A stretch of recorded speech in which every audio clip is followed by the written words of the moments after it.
का जो बयान आया है सर, कैसे देखते हैं कि जेडीयू में बहुत बड़ी टूट जल्दी होने देखिए, वाले? गृह राज्य मंत्री हवाई नेता है, उनको कोई मतलब नहीं है। अभी इतना भारी भारी सम्मेलन किए वहाँ बापू सभागार में, और जितना नेता मंच पर उतना ही श्रोता। अब वो क्या बोलते कि श्रोता भी हमको सुनने नहीं आ रहा है। इसी तरह का विवादास्पद बयान दे के बाकी खबर नहीं चले। उनका भारी भरकम लाखों की जो भीड़ थी बापू सभागार में, उसका कोई चर्चा नहीं हो। थोड़ा सा भी लाज और जिसको आप कहिए शर्म भी नहीं है, घोट के पी गए हैं सब। सर, नित्यानंद राय कह रहे हैं कि पार्टी में जेडीयू में टूट होने वाली है। अच्छा, आपसे ही विवाद बताते हैं कि आप ही के साथ सब नेताओं का विवाद चल रहा है। उनको क्या पता है कि मेरी पार्टी में क्या है नहीं है। वो अपना कहानी बनाते हैं। तो वो अगर ये सब बात नहीं बोलते तो कोई छपता उसका, उस मीटिंग का कोई खबर छपता? कोई खबर तो कहीं चलता नहीं उस मीटिंग का, इसलिए कि उसमें 80 गो 82 गो मंच पर और 82-85 आदमी नीचे।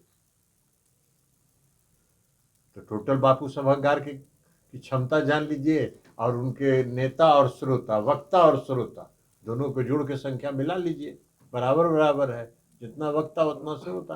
तो इसी तरह की बात, अनर्गल बात कहेंगे नहीं तो फिर मीडिया में छपेंगे कैसे? तो उनको अपने छपने के लिए बोलना है कुछ, उनको बोलते रहने दीजिए। अभी 2024 नजदीक आ रहा है ना, पता चल जाएगा। और उपेंद्र कुशवाहा भी सर दावा कर रहे हैं कि जेडीयू में। छोड़िए ना, उनका कोई मतलब ही नहीं सर, है। कल वो की तो जो आपने- बेचारा अपना, वो तो अपना बेचारा बार्गेन कर रहे हैं, कुछ सीट उठ करके एक आध को बढ़ उड़ जाए, वो बेचारे उसी में लगे हुए हैं। सर, कल की जो आप लोग की रैली हुई उसके बाद सुशील मोदी कह रहे हैं कि आप लोग सरकार में है इसलिए दुरुपयोग कर सरकारी रहे हैं, तंत्र सरकारी तंत्र का दुरुपयोग कर रहे हैं। देखिए, सुशील जी के साथ हम लोग की सहानुभूति है। सुशील जी बेचारे 2 बात पहले बोल चुके हैं जिसका सजा वो आज तक भुगत रहे हैं। एक बात उन्होंने कहा कि नीतीश कुमार जी में प्रधानमंत्री बनने के सारे गुण हैं, और दूसरी बार उन्होंने कहा कि बिहार में एक मोदी है ही है तो दूसरा मोदी की क्या जरूरत है। ये 2 बात का खामियाजा बेचारे को आज तक भुगतना पड़ रहा है। अब अभी कुछ बोलेंगे नहीं जब तक, तब तो राज्यसभा के चुनाव का है, इसलिए उनके साथ हम लोग की सहानुभूति है। वो कुछ भी बोलते रहें, हम लोग को कोई प्रतिक्रिया नहीं देनी है। और सुशील जी को राज्यसभा मिल जाए फिर से, इसकी शुभकामना हम लोग उनको देते हैं, उनसे सहानुभूति रखते हैं। सर, आरक्षण का दायरा जो आप लोगों ने बढ़ाया है सर। भारतीय जनता पार्टी आरक्षण विरोधी है, उसको आरक्षण पसंद नहीं है।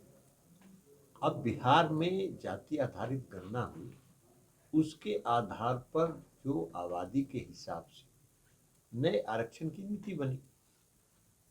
अब 50% की रेखा सीमा तो पार कर गए आरक्षण में। जब एक्सट्रीमली बैकवर्ड क्लास को, जिसको ये फॉरवर्ड क्लास को जब 10% का आरक्षण दिया गया तो 50% से तो 60% हो गया। तो अब 60% हो गया तो आबादी के हिसाब से हम लोग का आधार है। जाति आधारित गणना हम लोगों ने कराई, सारे आंकड़े उपलब्ध हैं, और उन आंकड़ों के आधार पर ही ना आरक्षण हम लोगों ने दिया है। तो उसकी तथ्य जितने हैं उससे संबंधित वो न्यायालय में देंगे। न्यायालय में तो ये जाते ही रहते हैं भाई। नगर निकाय का चुनाव रुकवाने के लिए न्यायालय में गए, नगर निकाय का चुनाव हो गया कि नहीं हुआ? आरक्षण व्यवस्था के साथ चुनाव हुआ। दोबारा जो जाति आधारित गणना के विरोध में ये लोग खड़ा थे कि नहीं खड़ा थे? सुप्रीम कोर्ट तक लड़ने के लिए गए, सॉलिसिटर जनरल जाके वहां बहस किए, तब भी जाति आधारित गणना हुआ कि नहीं हुआ? इनको लड़ना है, लड़े हम लोग। जो अगर मुकदमा करेंगे तो कानूनी तौर पर लड़ाई लड़ेगी राज्य सरकार। दरभंगा एम्स को लेकर लगभग फाइनल हो गया, केंद्र ने मंजूरी दे दी है कि वहीं पे बनाया गया जहाँ पर आप लोग मंजूरी दे रहे वापस। अब उनके पास उपाय क्या है? इसलिए कि दरभंगा का जो आज शिलान्यास माननीय मुख्यमंत्री और उप मुख्यमंत्री जी करने दरभंगा के हैं, तो दरभंगा का जो वर्तमान मेडिकल कॉलेज है उसी का इतना भारी विकास हो रहा है वहाँ, तो अब इनके पास क्या उपाय है? ये ड्रामा करते हैं। इनको विकास के प्रति इनकी कोई रुचि नहीं है और विकास के प्रति करना भी नहीं। अभी 3 दिसंबर को चुनाव होगा ना, पता चल जाएगा उनको कि कहाँ क्या हो रहा है, कितना भारी उनकी लोकप्रियता है। अरे जुमलेबाजी करना और देश चलाना दोनों में बहुत अंतर है। देश चलाने के लिए गंभीरता से सोचना पड़ता है, गंभीरता से नीति बनानी पड़ती है, गंभीरता से उसको कार्यान्वित करना पड़ता है। और जुमलेबाजी करने के लिए तो कोई भी कहीं जुमला बोल देगा, जुमला बोल के निकल गया, हवा हवाई है। तो आज तक जो सरकार 9 साल से चल रही है केंद्र में, वो तो जुमलेबाजी की सरकार है ना। कौन सा कार्यक्रम है उनका जो सरजमीन पर, धरातल पर आम लोगों तक पहुंचा है, ये बताएं।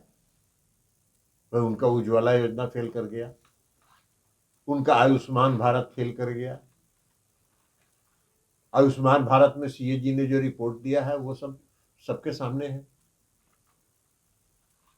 उज्ज्वला योजना में जाके सर्वे कर लीजिए, आप लोग पत्रकार हैं। भाई छापेगा नहीं कोई दिल्ली में, लेकिन अपने ज्ञान के लिए भी तो सर्वे आप लोग कर सकते हैं ना। अभी जो नेशनल और स्टेट लेवल का चैनल है वो तो नहीं चलाएगा, इसलिए कि आप लोग भेजिएगा भी यहाँ से तो वो चलने नहीं देगा वहां से।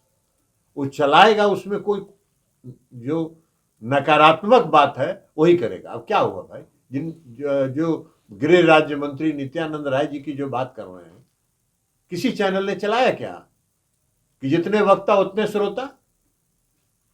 एक भी चैनल ने नहीं चलाया कि जितने वक्ता थे उतने ही श्रोता थे। चैनल ने चलाया क्या कि नित्यानंद राय जी ने कहा कि जेडीयू में टूट हो जाएगी। अरे बिलाई के भाग से सिक्का टूटता है, तो मुगालते में रहिए, जनता इसी तरह भाग रही है। तो इसलिए कोई योजना नहीं है, केंद्र की सरकार के पास कोई नीति नहीं है, कोई योजना नहीं है।